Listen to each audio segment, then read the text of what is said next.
This is going to be a quick PCGA report. First of all, thanks everyone who are here attending and making this a successful event. So I'm going to just tell you a little bit about, what usually belongs in the PCGA report, about the submission process, and, what happened with all the submissions.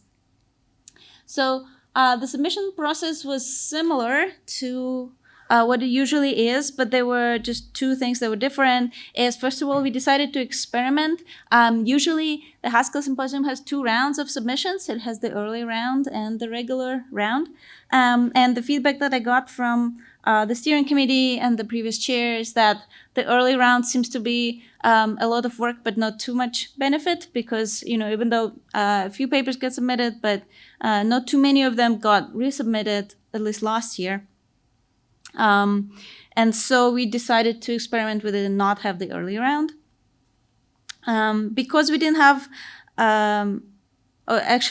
because our reviewing period was pretty short, it was kind of squished between the ICFP acceptance notification and the POPL deadline.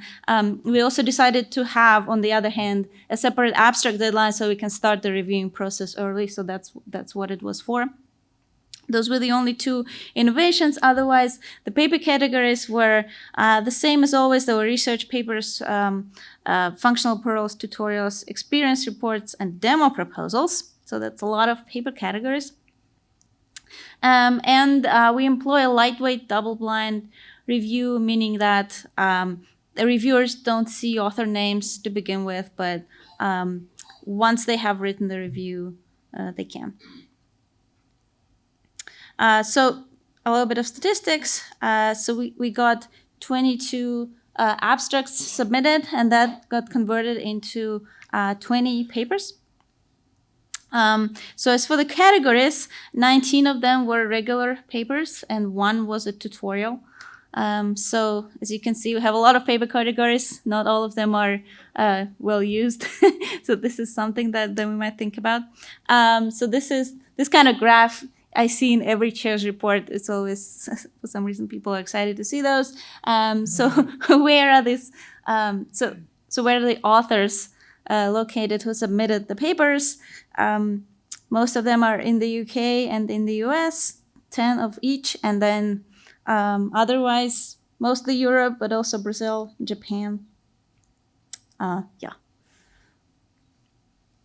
Then, so as for the review process, every paper got 3 reviews, and then we had online discussion. There was no synchronous discussion PC meeting.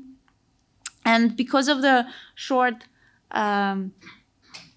reviewing deadline, we did not have an opportunity for authors to provide their responses, unfortunately, or to shepherd the papers.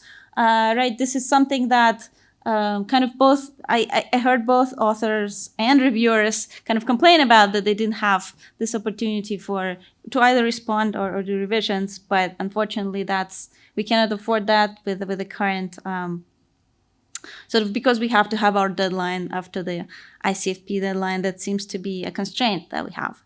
However, there were a couple of papers where there were just some minor modifications that the reviewers wanted to see, and then in that case, we gave kind of like a lightweight conditional accept, where the reviewers or I, in some cases, had to double check that the authors implemented some required changes.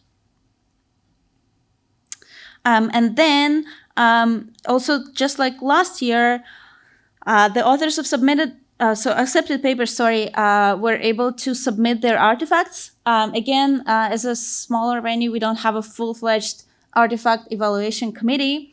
However, so because of that, we didn't have anyone to actually run those artifacts and make sure that the experiments are reproducible. However, I just went through those. I basically just looked at your readmes for your GitHub repos. I read those, but I didn't attempt to run your code. And because of that, we don't give out reusable or what's the other one? Functional. Thank you. Badges. We just gave we can just give available badges, and that's it. So as for the statistics, half of all the papers got accepted, and they were all regular research papers. And out of those, I reviewed 6 artifacts, and we awarded 6 available badges. Ooh, I guess this must be the old version of the slides. Wait. This is the old version. I gave you a new version of the slides. Is this maybe the different one? Yes. Okay, this one. Okay. So, right. Did this one. So at this point, I would like to thank a lot of people who made this possible. First of all, I would like to thank my amazing program committee for doing all the reviews. If you're here, maybe you can stand up and we will applaud.